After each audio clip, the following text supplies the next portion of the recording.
Hello everyone, ako nga pala si Sophia.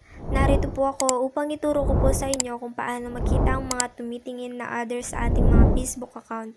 Panoorin lamang po ang video na ito. Una, pumunta po tayo sa ating Facebook account.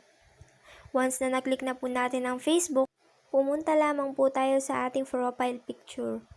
Pag nakarating na po tayo sa ating profile picture, may makikita po tayong tatlong dot doon at i-click lamang po iyon.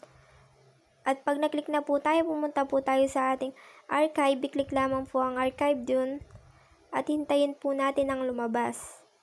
Medyo mahina po ang net, hintayin po natin. At makikita po natin dyan ang story archive, pindutin lamang po yun. At makikita mo na ang mga minayday mo at may makikita kang settings sa taas, pindutin lamang yon at pindutin ang see all story settings. At may makikita kang story privacy dyan, pindutin lamang yun. At may makikita kang custom dyan, pindutin lamang at slice lamang ito at makikita mo na ang mga marites na tumitingin sa inyong my day. At yun lamang po, sana po may natutunan kayo. Maraming salamat sa panonood.